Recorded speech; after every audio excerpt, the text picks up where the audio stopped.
안녕하십니까. 오늘은 정통 사암침 얘기 12번째 시간이고 척추 측만증 치료 방법에 관해서 말씀을 드리도록 하겠습니다. 여기에서 뉴스레터 구독 신청하시기 바라고요. 좀 이따가 동영상을 보여드릴 예정입니다. 질병의 발생과 그 치유 특강을 웬만하면 보시기 바랍니다. 건강 회복은 물론이고 건강을 건강하게 유지하기 위한 모든 내용을 담았으니까 꼭 보시기 바랍니다. 사암침법을 포함한 모든 침술이 황제의 정통 사암침으로서 척추 측만증을 치료하는 이야기입니다. 많은 사람들이 척추 측만증은 척추의 문제라고 생각을 하는데 절대 그렇지 않습니다. 척추 측만증 또한 고혈압이나 고지혈증처럼 결과물을 따라냅니다.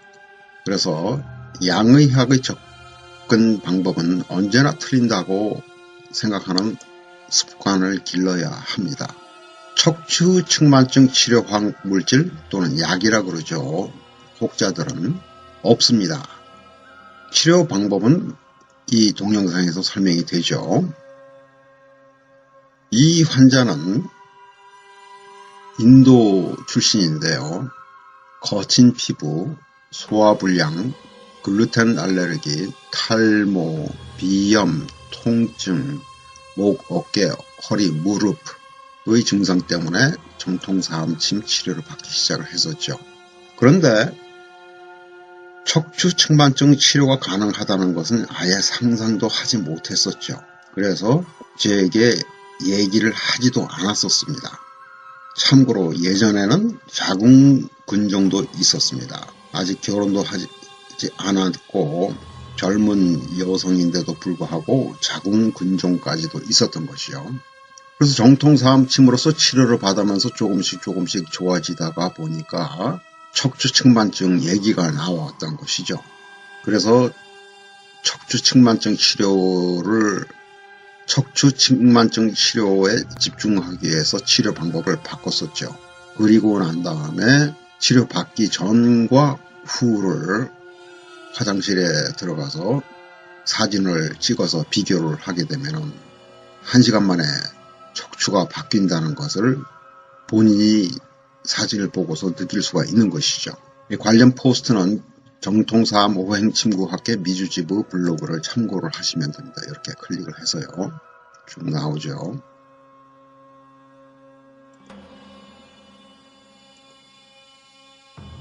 이렇게 나오죠. 다음에 여기도 한번 보시면 됩니다. 유튜브를. 자막이 필요하다면 요것을 선택을 하고 다음에 설정에 가서 자막을 자동 번역을 사용하고 쭉 내려가서 한국어를 하게 되면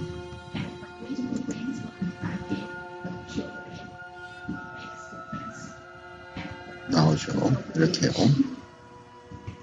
정확하지는 않습니다만 무슨 내용을 갖고 말을 하는지 알 수가 있게 됩니다. 아래 환자의 척추 측만증 상태가 정통사암침으로서 치료받는 과정에서 어떻게 변화하는지를 보자 이거죠. 고등학생이고 음식 알레르기, 여드름, 생리통, 참을미 등이 있었죠. 여기도 정통사암 오행침구학회 미주지부 포럼을 보시게 되면요. 15살이었습니다. 그때 당시에 첫날 치료를 받기 시작한 것이 2015년 10월 31일부터 치료를 받기 시작했죠. 그래서 이것을 매번 찍었습니다. 여기에서 보게 되면은 생리통이 전혀 없어졌고 그 다음에 컴퓨터 게임을 할 때 집중력도 향상이 되고 실력도 향상이 되더라. 그 다음에 여드름 색깔이 변하기 시작했고 그래서 쭉 나옵니다. 여기에 보게 되면요. 통증이 이제 다 사라진 거죠. 그 다음에 참얼미가 없어졌고, 여드름이 많이 져졌고, 이러한 내용이 담겨 있습니다. 참고하시기 바랍니다.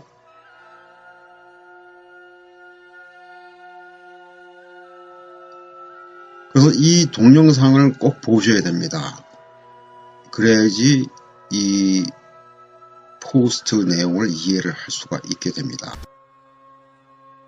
지금부터 이 동영상을 보도록 하겠습니다. 치료를 받으면서 척추가 어떻게 변화하는지, 왼쪽 옆구리의 주름을 잘 지켜보시기 바랍니다. 어떻게 변하는지요. 이것이 훨씬 더 쉬울 것입니다. 시작합니다.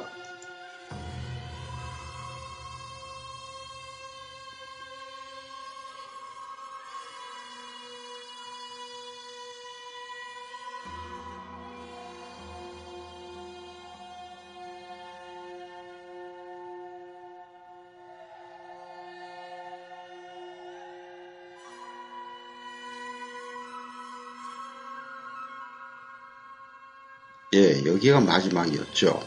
방금 보셨다시피 이 척추측만증은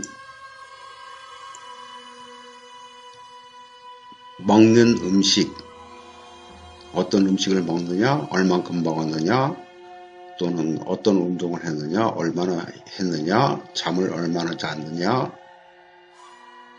스트레스를 얼마나 받았느냐, 숙제를 얼마나 했느냐, 뭐 그런 거에 따라서 계속 간이 영향을 받으면서 그 결과가 바로 척추의 휨에 영향을 주는 것이죠. 사실은 간이 영향을 받았기 때문에 척추가 거기에 따라서 그 결과를 표시하는 것이 되겠습니다. 그러니까 척추가 변형되는 것은 결과물이지 원인이 아니죠. 자, 돌아가서 보겠습니다. 서울 아산병원에서 제공한 다음 질병백과의 내용을 보겠습니다. 척추측만증은 척추 변형의 하나입니다. 아닙니다. 척추는 변형되지 않습니다. 근육이 문제가 생기면은 척추는 거기에 따라서 변화할 수밖에 없는 구조가 되어 있죠. 척추의 구조적인 변화에 의하여 영구적으로 옆으로 휜 상태다. 아닙니다. 영구적 아닙니다. 간이 건강하게 되면은 척추는 올바르게 펴지도록 되어 있습니다. 임시적입니다. 특발성이며 원인을 밝히지 못하는 측만증이다. 이것은 척추측만증 뿐만이 아니고 양방은 모든 질병에 대한 원인을 알 수 있는 능력이 없지요. 신경근육성, 신경질환이나 근육질환에 의하여 생기는 측만증이라고 하는데 실제적으로는 신경도 간의 기능에 속한 일부라고 이해를 하셔야 되겠죠. 그래서 신경질환이 아닙니다. 기형이 단시간 내에 빨리 증가한다고 판단되면 서둘러 수술적인 치료를 해야 합니다. 아닙니다. 수술을 하게 되면 더 큰 문제를 야기를 시킬 수가 있습니다. 말꼬리를 잡고 흔들면은 어떻게 됩니까? 말이 흔들리지가 않죠. 유전적인 요인? 아닙니다. 대부분의 경우에 있어서 암을 비롯한 질병들은 유전적인 요인에 의해서 발생되는 가능성은 1%도 채 되지 않습니다. 원인을 밝혀낼 수 없으니까 유전으로 몰아붙이는 것이죠.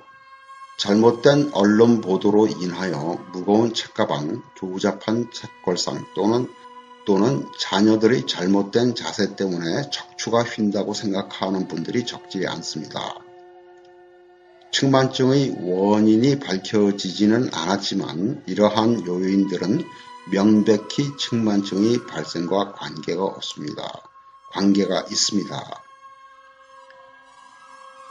올바른 자세가 아니고 또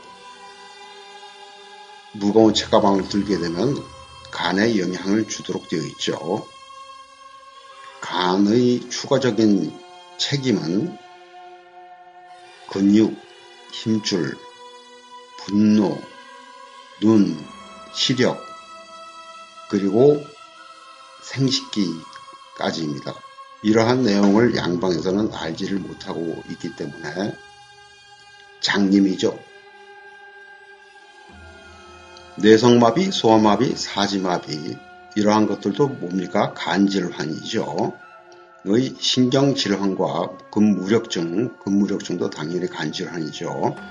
등의 근육질환에서도 측만증이 생길 수가 있다.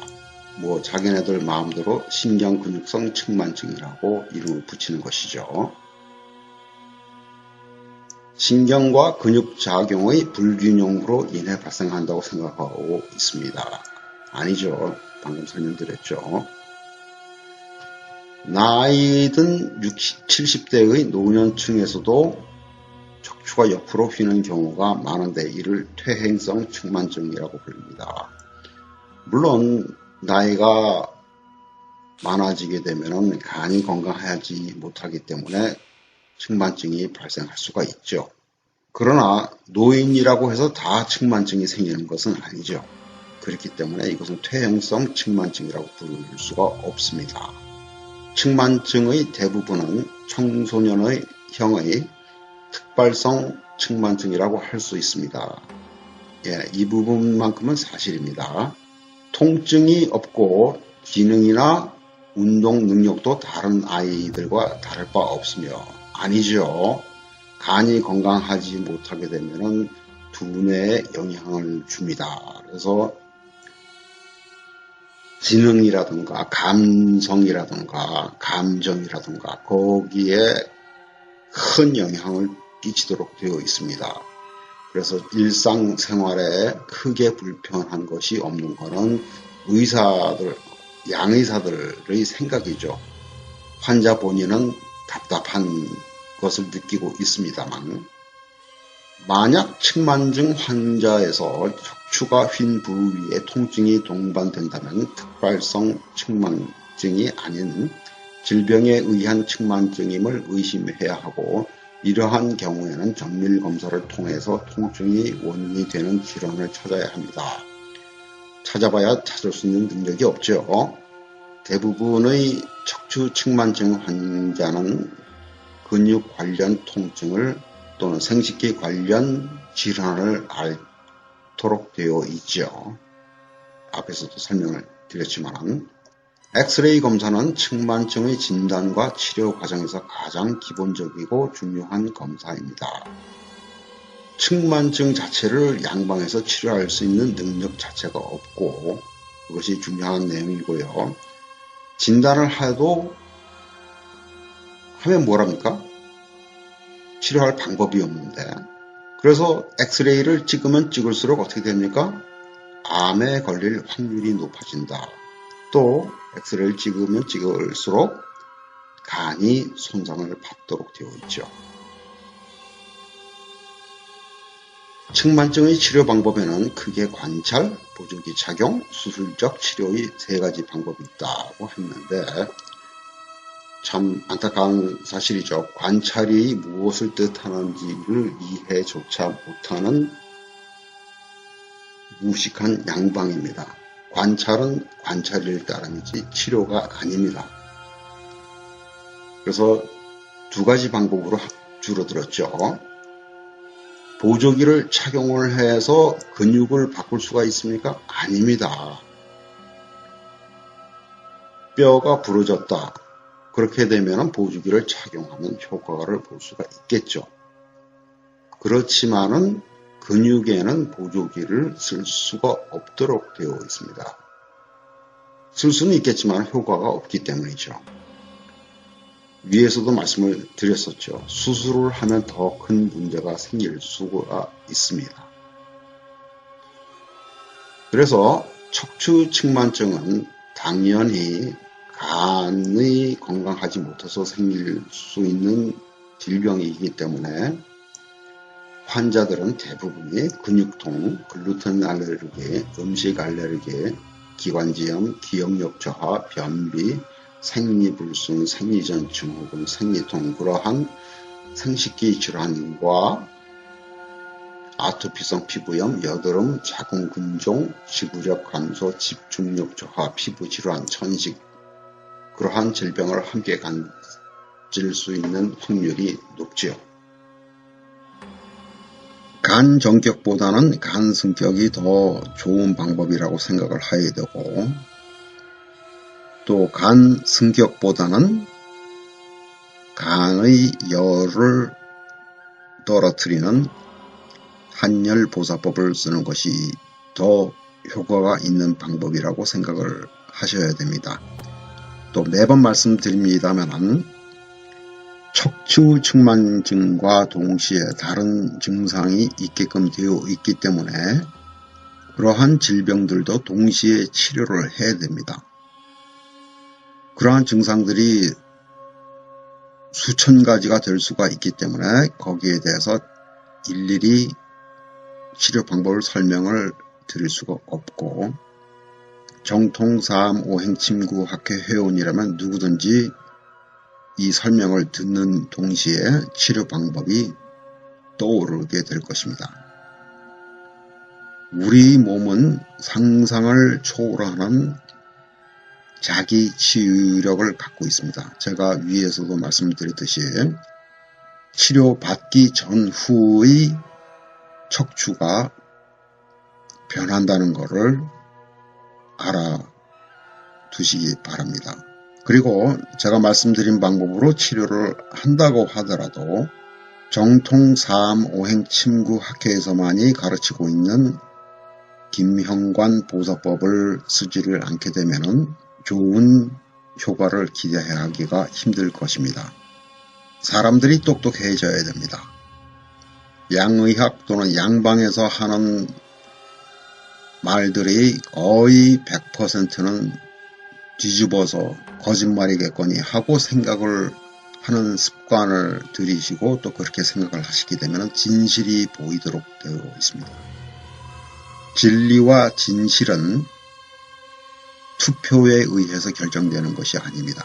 많은 사람들이 그렇게 얘기를 한다고 해서 다 옳은 것이 아니죠. 깨어나셔야 됩니다. 그리고 이러한 내용들을 주위 분들에게 많이 전파를 하셔서 주위 분들을 함께 도울 수 있기를 부탁드리겠습니다. 오늘은 여기까지입니다. 감사합니다. 안녕히 계십시오.